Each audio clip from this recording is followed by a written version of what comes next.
Sir இப்ப press மீட்ல sir தான் மட்டும்தான் ஆடணுமா, மத்தவங்க ஆடணும்னு நினைக்க கூடாதா அப்படிங்கறத பேட்டியில கொடுத்துட்டு இருக்காங்க. ஒருத்தர் கருத்து மற்றொரு தலையிட முடியாது சார். அவர்களுக்கு உரிமை உண்டு. ஜனநாயக நாடு. ஜனநாயக நாட்டுல உங்களுக்கு உரிமை உண்டு, மற்றவர்களுக்கு உரிமை உண்டு. நான் நினைச்சா ஆண்டவனே தண்டிச்சிருவாரு, நான் மட்டும்தான் இருக்குன்னு நினைச்சா ஆண்டவனே தண்டிச்சாரு, செங்கோட்டை வச்சிருக்காரு. அது அவருடைய கருத்தா இருக்கலாம் சார். அவருடைய கருத்து நான் என்ன மாதிரி, அது ஒவ்வொருத்தருக்கும் ஒரு கருத்து இருக்குது. உங்களுக்கு ஒரு கருத்து இருக்குது, எனக்கு ஒரு கருத்து இருக்கிறோம். அது கருத்து சுதந்திரம், இது ஜனநாயக நாடு. அதனால அவருடைய கருத்துல இது அவரை பத்தி நல்லா புரிஞ்சுங்க. அவர் அனைத்து இந்திய அண்ணா திராவிட முன்னேற்ற கழகத்தில் இல்லை. அவரை பற்றி கருத்து சொல்வதற்கு ஒன்றும் இல்லை. பாஜகவிற்கு வருவார் எதிர்பார்க்கப்பட்ட செங்கோட்டையன் தாவேக்காவுக்கு போயிட்டாரு. அவர்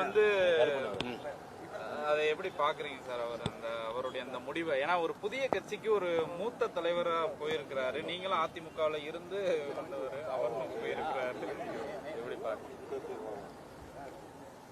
மதிப்புக்குரிய செங்கோட்டை அண்ணன் அவர்கள் அவருடைய சொந்த முடிவா எடுத்திருக்கிறார். இப்போ அவர் எங்கள் கட்சியில் இருந்து போயிருந்தா அதை நாங்கள் அதை பற்றி நாங்கள் கருத்து சொல்ல முடியும். அவர் இன்னொரு கட்சியிலிருந்து இன்னொரு கட்சிக்கு போயிருக்கார். அவருக்கு 50 வருடம் அனுபவம், 8-9 முறை சட்டமன்ற உறுப்பினர். அவர் ஒரு முடிவை எடுத்து ஒரு கட்சிக்கு போயிருக்கிறார். அதை பற்றி நம்ம விமர்சனமோ கருத்து சொல்லவோ இருந்தால் அது சரியாக இருக்காது. இது நீங்க அவருடைய அந்த செங்கோட்டையன் அவர் எடுத்த முடிவு.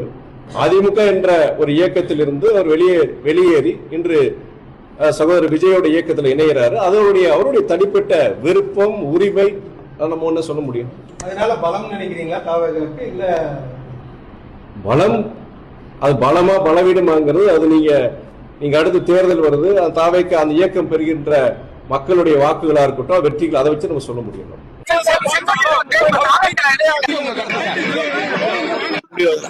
செங்கோட்டையன் ஒரு அரசியல்வாதி, அவர் எடுத்திருக்க முடியும் அவ்வளவு. செங்கோட்டையன் விஜய் கட்சியில போய் இணைஞ்சிருக்காரு. இது குறித்து கருத்து சார். நன்றி சார். அவர் வெளியேறிட்டாரு, நீக்கியாச்சு. எங்களுடைய பொதுச் செயலாளர் எடப்பாடியார் கொஞ்ச நேரத்துக்கு முன்னாடி தெளிவான பதில் சொன்னார். அதிமுகவில் இல்லாத ஒருத்தரை பற்றி கேள்வி கேட்பதும் தவறு, பதில் சொல்வதும் தவறுன்னு. அதுதான் எங்களது பதிலும். மிகப்பெரிய சீனியர், 50 வருஷம் ஒரு அரசியல் இருந்திருக்காப்ல, ஒரே கட்சியில அவர் போய் ஈஸியா நீக்கிட்டாங்க.